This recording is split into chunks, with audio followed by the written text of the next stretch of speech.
नमस्कार दोस्तों। मेरा नाम है विजय कुमार। आप देख रहे हैं कॉमिक्स पिटारा चैनल को। तो चलिए दोस्तों, हम लोग कॉमिक्स पढ़ रहे थे विराट 2।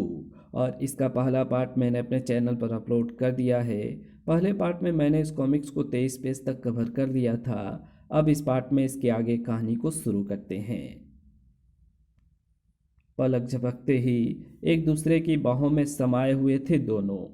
अचानक कैसे आना हुआ नटवर। बहुत दिनों से तुम्हें देखा नहीं था। तुमसे मिलने की इच्छा हुई तो ये देखने चला आया कि राजमहल में रहने वाला मेरा विराट हम जंगलियों से भिन्न कैसा जीवन व्यतीत कर रहा है। दर्द भरी मुस्कुराहट खेल गई विराट के अधरों पर। राजमहल में रहने वाले रहते तो बड़ी आन बान शान से हैं नटवर, पर सोते हैं तो नींद नहीं आती। नींद आती है तो सपने नहीं आते। सपने आते हैं तो सो नहीं पाते। तुम्हारा विराट भी अब चैन से सो नहीं पाता नटवर। ओह, पर तुम तो कहते थे कि विराट को हवा भी कैद नहीं कर सकती। किसी और की कैद के कैदी तो नहीं हो गए हो तुम। कुछ कुछ ऐसा ही समझ लो नटवर। विराट राज्य के प्रति अपने कर्तव्यों का कैदी हो गया है। लेकिन अब तुम आ गए हो तो विराट अकेला नहीं है। मेरे होते तुम्हें चिंता करने की आवश्यकता नहीं है विराट। अपनी तलवार की धार पर मुझे पक्का भरोसा है। अपने इस तलवार को मैं तुम्हारी ढाल बनाऊंगा विराट। नटवर का भरोसा कितना पक्का था, इसका प्रमाण उसने कुछ ही दिनों में दे दिया। सौ के संबंधियों के बारे में क्या सोचना है दुर्जन। राज दरबार में उन्हें प्रस्तुत करने की तैयारी की जा रही है, परंतु आप चिंता मत कीजिए, वे सभी मेरे कब्जे में हैं। ऐसा तो महामंत्री को हमारा यह संदेश देना कि जब तक हम आदेश ना करें तब तक सौ के विषय में चुप्पी साधने में ही उनकी भलाई है। उनसे कहना काल भैरव उन्हें स्वयं सूचित करेगा कि सभा कब बुलानी है। जो आज्ञा सेनापति जी। ओ, तो ये बात है। ये सूचना विराट तक पहुंचनी चाहिए, शीघ्र अति शीघ्र। तेजी से अपने घोड़े को भगाता नटवर जल्द ही विराट के सामने पहुंचकर उसे सारी स्थिति से अवगत करा चुका था। ओह, तो इसका मतलब दोनों सिपाहियों के संबंधी दुर्जन के कब्जे में हैं। हाँ, लेकिन वे कहाँ हैं इसका पता लगाना होगा। और ये पता भी मैं जल्द ही लगा लूँगा। सतर्क रहना मित्र। इस शतरंज में जरा सी भी चूक हमारी हार का कारण बन सकती है, क्योंकि षड्यंत्र के इस शतरंज का माहिर खिलाड़ी है काल भैरव। अपने मित्र पर विश्वास रखो विराट। इस शतरंज में अगर काल भैरव को उसी के घर में घेर कर नहीं मारा तो मेरा नाम भी नटवर नहीं। ठीक कहा नटवर, लेकिन उसे घेरने के लिए हमें इस शतरंज में मोहरा बनकर नहीं, खिलाड़ी बनकर भाग लेना होगा। विराट ने भी षड्यंत्रों की शतरंज खेलने की ठान ली थी, जिसकी पहली चाल चलने के लिए वो राज पंडित के पास जा पहुंचा था। मेरे निजी कक्ष में इस तरह प्रवेश करने का तुम्हारा साहस कैसे हुआ नगर प्रमुख। मैंने यह दुस्साहस अपने लाभ के लिए नहीं, आपके लाभ के लिए किया है राज पंडित जी। मैं चाहता हूँ आप राज पंडित से भी ऊंचा उठें, उससे भी ऊंचा उठें। तुम कहना क्या चाहते हो नगर प्रमुख। राज दरबार की भीतरी कलह का अंदाजा मैं लगा चुका हूँ राज पंडित, किंतु मैं अकेला कुछ नहीं कर सकता और ना आप अकेला कुछ करने की स्थिति में हैं। मैं नहीं चाहता कि इस राज्य की बागडोर काल भैरव के हाथों में जाए। ओह, तो तुम चाहते हो कि मैं महाराज के पक्ष में काल भैरव से दुश्मनी मोल लूं। नहीं राज पंडित, मैं चाहता हूँ आप अपने लिए काल भैरव से दुश्मनी मोल ले। क्या मतलब। मतलब ये कि आप राज्य के महाराजा बने और मैं काल भैरव की हत्या करके आपका वफादार सेनापति। ओह, तुम्हारे मन में भी पद की भूख है। मुझे प्रसन्नता हुई है कि तुम हमारी श्रेणी के आदमी हो। तुमने वर्षों से सोए मेरे महाराज बनने के सपने को जगा दिया है। अगर तुम मेरे इस सपने को साकार करने में मेरी मदद करो तो मैं तुम्हें मुँह मांगा पद दूंगा। धन्यवाद राज पंडित, इसी विश्वास के साथ आपके पास आया था। विराट विराट अपनी एक चाल चल रहा था, जबकि इधर नटवर एक चाल में फंसने जा रहा था। आप लोग मेरे चारों तरफ घूम रहे हैं। लगता है आप रास्ता भूल गए हैं। कहाँ जाना है आपको? आपकी कोई मदद कर सकता हूँ? रास्ता तो तुम भूल गए हो शायद। नहीं भाई नहीं, मुझे तो अपना रास्ता मालूम है। आप लोग दाएं बाएं हो जाएं तो मैं आगे बढ़ूं। आगे बढ़ने से पहले ये बताओ, तुम हो कौन और यहाँ क्या कर रहे हो? मैं कौन हूँ इससे आपको क्या लेना, और मैं यहाँ क्या कर रहा हूँ उससे आपको क्या देना? बकवास मत करो। जो पूछा जा रहा है उसका जवाब दो। कौन हो तुम? और भी ज़्यादा गुस्से से भर गया था दुर्जन का स्वर। और भी ज़्यादा अकड़ गया था नटवर। जवाब लेने से पहले ये नहीं बताओगे कि ये प्रश्न पूछे किस लिए जा रहे हैं? लगता है तू ऐसे बाज नहीं आएगा। सिपाहियों, बंदी बना लो इसे।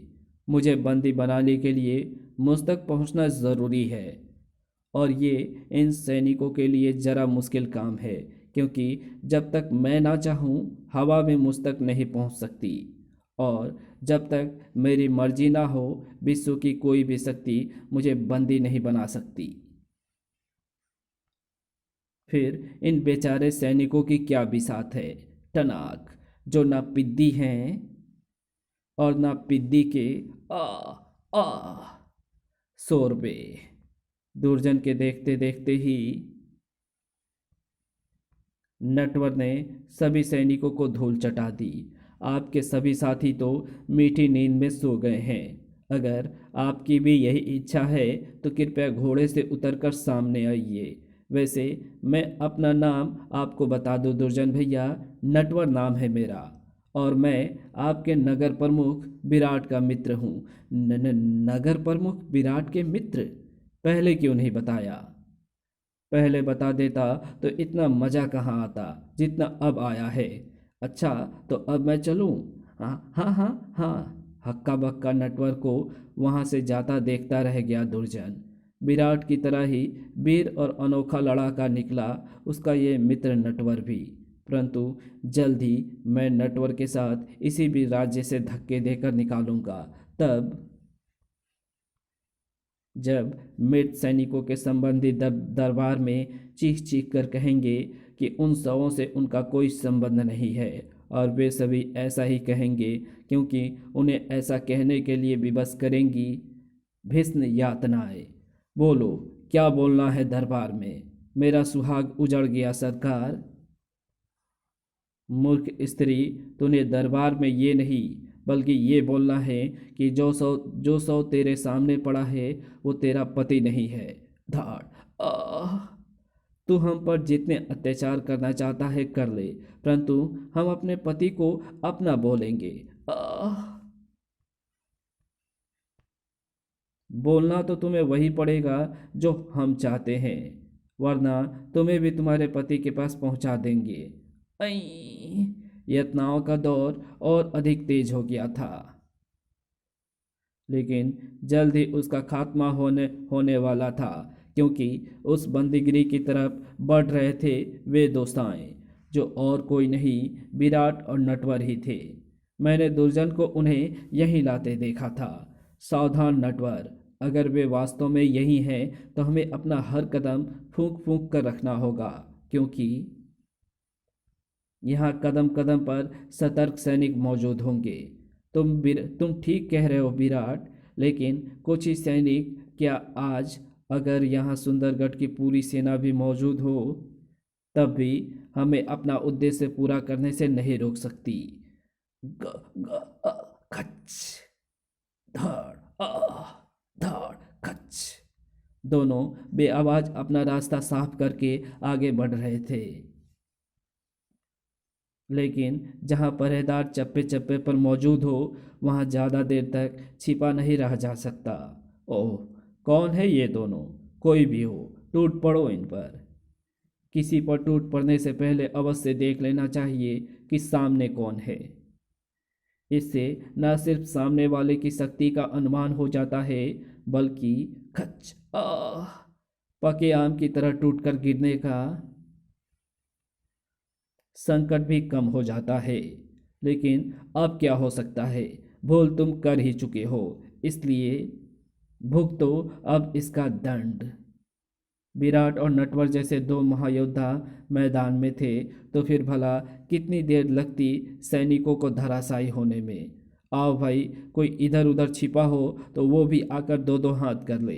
अब यहाँ कोई नहीं है नटवर, आओ बंदियों को मुक्त कराएं।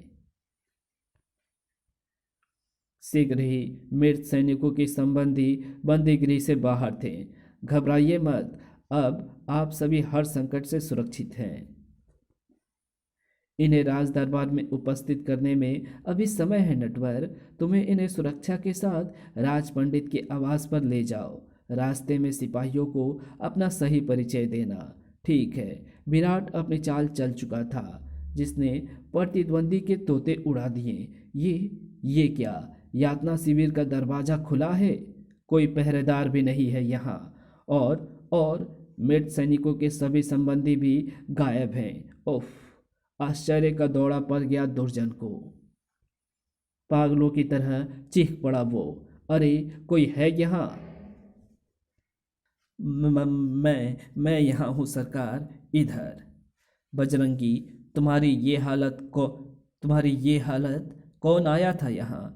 मृत सैनिकों की विधवाएं कहाँ हैं? पता नहीं वो कौन थे सरकार, रात के अंधेरे में आए थे, हम सभी को घायल करके उन सभी को छुड़ा ले गए। फुलझड़िया सी छूटने लगी दुर्जन के मस्तिष्क में। छुड़ा ले गए?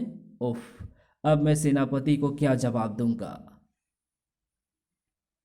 काल भैरव तो ज्वालामुखी की भांति भड़क उठा वो सूचना पाकर। दुर्जन, क्या बक रहे हो तुम? क्षमा चाहता हूँ सेनापति जी, पर यह सत्य है कि कोई बंदी गृह से विधवाओं को छुड़ाकर ले गया है। नहीं, यदि वे विधवाएं महामंत्री की बैठक में उपस्थित हो गईं तो तुम्हें हमेशा के लिए इस दुनिया से अनुपस्थित होना पड़ेगा दुर्जन, हमेशा के लिए। मौत के गहरे अंधकार में खोना नहीं चाहते हो तो उन्हें ढूंढो दुर्जन, कहीं से भी ढूंढो। आप चिंता ना करें सेनापति जी, वे विधवाएं महामंत्री की बैठक में नहीं पहुंच पाएंगी। उनकी खोज में टिड्डी दल की तरह सैनिकों को लगा दूंगा मैं। दुर्जन के चेहरे पर तांडव करता आत्मविश्वास ये सिद्ध कर रहा था कि अपनी खोज में वो कोई कसर नहीं छोड़ने वाला था। और यही विराट और नटवर की चिंता का विषय था। मृत सैनिकों की विधवाओं को महामंत्री की बैठक तक पहुंचाना इतना आसान नहीं है नटवर। काल भैरव और दुर्जन अब तक पूरी तैयारी कर चुके होंगे। उन दोनों की सारी तैयारियां धरी रह जाएगी विराट। उनसे आंख मिचौले खेलने में मुझे बड़ा मजा आने लगा है। राज पंडित के आवास से सभा कक्ष तक का फैसला राज पंडित के आवास से सभा कक्ष तक का फासला जिंदगी और मौत के फासले से कम नहीं है नटवर। तुम चिंता मत करो विराट, निश्चित समय पर विधवाएं सभा कक्ष में पहुंचेंगी। उन्हें वहां पहुंचाने की जिम्मेदारी मेरी है। मैं स्वयं उन्हें वहां लेकर जाऊंगा। इसका मतलब है विधवा औरतों को लेकर महामंत्री की बैठक में विराट नहीं, नटवर पहुंचेगा। यह सूचना पाकर उप सेनापति जी मुझे भारी पुरस्कार देंगे। सचमुच वैसा ही हुआ। शाबाश चतुरा, शाबाश। मेरे लिए महत्वपूर्ण है तुम्हारी ये सूचना। अब देखता हूँ कि विधवाओं को लेकर महामंत्री की बैठक में कैसे पहुँचता है नटवर।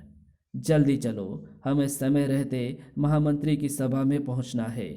इन्हें लेकर वहां पहुंचने का विचार दिमाग से निकाल दो तो अच्छा है, क्योंकि ऐसा करके ही तुम हमारे हाथों शांति से मरकर यमराज की सभा में पहुंचोगे। इन्हें लेकर मैं महामंत्री की सभा में अवश्य पहुंचूंगा। ये अलग बात है कि अब वहां पहुंचने से पहले मुझे करनी होगी थोड़ी कसरत। दिखाने होंगे तुम्हें हाथ।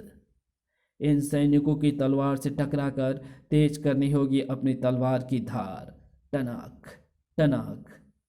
और परखना होगा तुम्हारे इन मिट्टी के शेरों की भुजाओं की शक्ति को। अपने अस्तित्व को बचाने की इस लड़ाई में नटवर ही नहीं, चारों महिलाएं भी बढ़ चढ़कर हिस्सा ले रही थी। जो भी सैनिक उनकी चपेट में आ रहा था वे उन्हें भूसे की तरह धुन रही थी, जबकि नटवर सैनिकों को कटे वृक्ष की तरह गिरा रहा था। ये लड़ाई ज़्यादा देर नहीं चली। लगता है अपने सैनिकों को धूल चाटाने का बहुत शौक है उपसेनापति जी। जब भी आते हैं धूल में लोट लगाते नजर आते हैं। वैसे एक बात मैं आपको और बता दूं, मैं इन्हें महामंत्री की सभा में लेकर नहीं जा रहा था, बल्कि इनको आपसे ही भेंट कराने लाया था। जरा अपनी मोहिनी सूरत अपने उपसेनापति जी को तो दिखाना। नटवर के कहने के साथ ही चारों महिलाओं ने अपना घूंघट उठा दिया। इसी के साथ हैरत के मारे बेहोश होते होते बचा दुर्जन। ये तो पुरुष हैं, तो फिर वे विधवा महिलाएं कहाँ हैं? विधवा महिलाएं यहाँ थी, महामंत्री के सभा में विराट के साथ। विराट, इन विधवाओं को महामंत्री के सामने प्रस्तुत करने का दायित्व तो तुम्हारा नहीं हमारा था। हमारी सुरक्षा और निगरानी की सीमाओं में घुसकर इन विधवाओं का अपहरण करके क्या सिद्ध करना चाहते हो तुम? जिसे आप अपनी सुरक्षा और निगरानी कह रहे हैं वो आपका बंदीगृह का यातना कक्ष था। विराट, अपनी सीमाओं को लांघने की कोशिश मत करो। हमारे अधिकारों की सीमा तुम्हारे अधिकारों की सीमाओं से बहुत बड़ी है। हम पर आरोप लगाने से पहले अपनी मर्यादा को मत भूल जाना। काल भैरव और विराट का विवाद और अधिक बढ़ पाता उससे पहले उन्हें महामंत्री ने टोका। सेनापति, काल भैरव और नगर प्रमुख विराट, हम यहाँ अधिकारों और सीमाओं पर वाद विवाद करने के लिए नहीं, एक गंभीर मामले को सुलझाने के लिए इकट्ठा हुए हैं। और वो गंभीर मामला है इन दोनों शवों की पहचान।